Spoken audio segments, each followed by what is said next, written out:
Assalamualaikum warahmatullahi wabarakatuh. Perkenalkan, nama saya Nurhayati Sihang, NIM 3512111056 dari kelas 1C Prodi D3 Administrasi Bisnis. Di sini saya akan membawakan materi dari mata pelajaran Etika Hukum Bisnis, yaitu berupa merek. Adapun kata-kata sebelum saya memulai materi hari ini ialah sebuah merek untuk sebuah perusahaan seperti sebuah reputasi untuk seseorang. Anda mendapatkan reputasi dengan mencoba melakukan hal-hal yang sulit dengan baik. Dari Jeff Bezos.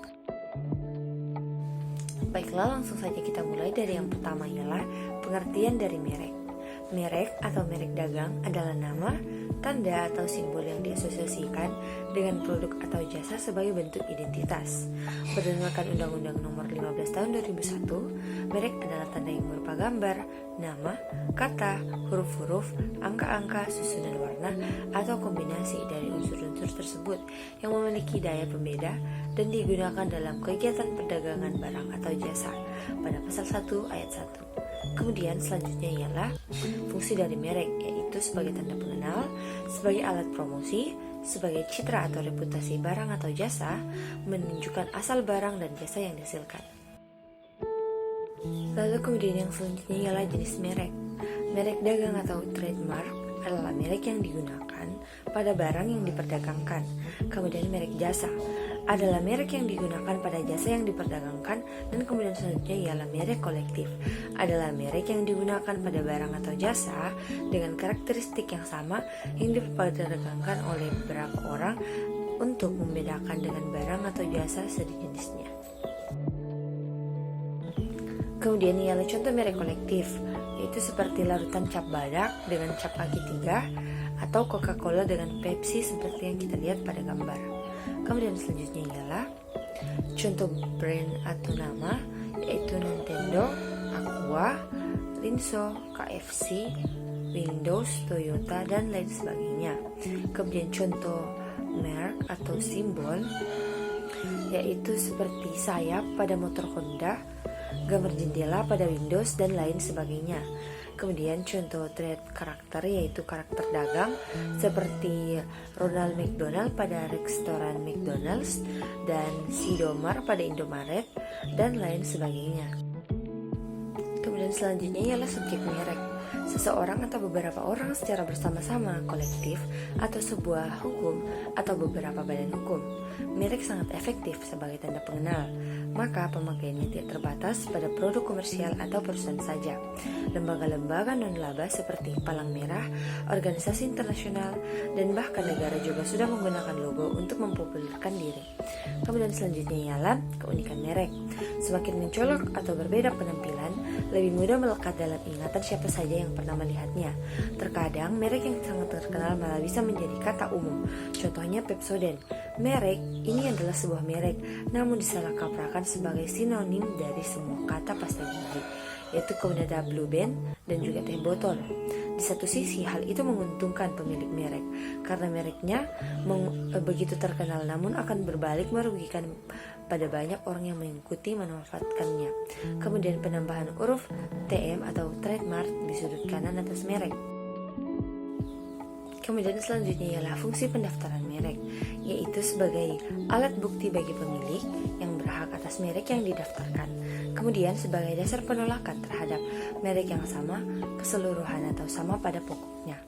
Kemudian ialah sebagai dasar untuk mencegah orang lain memakai merek yang sama keseluruhan atau sama pada pokoknya dalam peredaran untuk barang jasa sejenis. Kemudian selanjutnya ialah jangka waktu merek. Jangka waktu perlindungan hukum merek selama 10 tahun sejak tanggal penerimaan dan dapat diperpanjang untuk jangka waktu yang sama. Pendaftaran ulang semata-mata dimaksudkan untuk memastikan bahwa sebuah merek tetap ada pemiliknya dan sebagai mekanisme semacam pajak agar pemilik merek menyisihkan sebagian keuntungannya untuk negara yang melindunginya. Kemudian selanjutnya ialah lisensi, yaitu izin yang diberikan oleh pemilik merek terdaftar kepada pihak lain untuk menggunakan merek tersebut dalam jangka waktu dan syarat tertentu. Kemudian yang selanjutnya ialah perjanjian lisensi. Harus menegaskan bahwa penerima lisensi akan menggunakan merek itu untuk sebagian atau seluruh jenis barang atau jasa tertentu Dan dalam jangka waktu yang tidak melebihi jangka waktu perlindungan, merek terdaftar serta disertai syarat tertentu. Kemudian ialah alasan penolakan merek. Yang pertama, didaftarkan oleh pemohon yang beretika tidak baik, yang kemudian bertentangan dengan peraturan perundang-undangan yang berlaku, moralitas, kesusilaan, dan ketertiban umum. Kemudian ialah tidak memiliki daya pembeda, kemudian telah menjadi milik umum, kemudian merupakan keterangan atau berkaitan dengan barang atau jasa yang dimohonkan pendaftarannya, kemudian kata-kata atau hal-hal umum, lalu selanjutnya ialah hal-hal yang bersifat menerangkan atau kata keterangan, selanjutnya ialah merek yang membingungkan, selanjutnya bendera atau lambang-lambang resmi, lambang-lambang negara, dan organisasi internasional. Kemudian ialah hapus atau batalnya hak atas merek.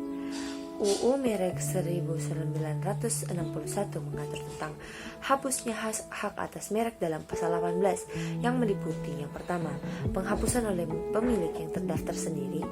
Kemudian selanjutnya 6 bulan setelah pendaftaran merek tidak dipakai. Selanjutnya selama 3 tahun merek tidak dipakai oleh pemilik merek. Selanjutnya ialah setelah 10 tahun setelah tanggal pendaftaran yang tidak dilakukan pembaharuan. Kemudian selanjutnya ialah dinyatakan batal oleh pengadilan. Kemudian ialah contoh merek di bidang atau sektor restoran. Yang pertama merek internasional yaitu McDonald's, Pizza Hut. Merek lokal ialah Bakmi Gajah Mada dan Lazuna. Kemudian selanjutnya ialah minuman. Dari merek internasional ada Coca-Cola dan juga Pepsi. Dari merek lokal ada Aqua dan juga Sosro. Kemudian ialah sektor Adi Busana. Di merek internasional ada Gucci, di merek lokal ada Hari Darsono. Kemudian di bidang sektor kosmetik, di merek internasional ada Revlon dan juga Maybelline. Di merek lokal ada Emina dan juga Something.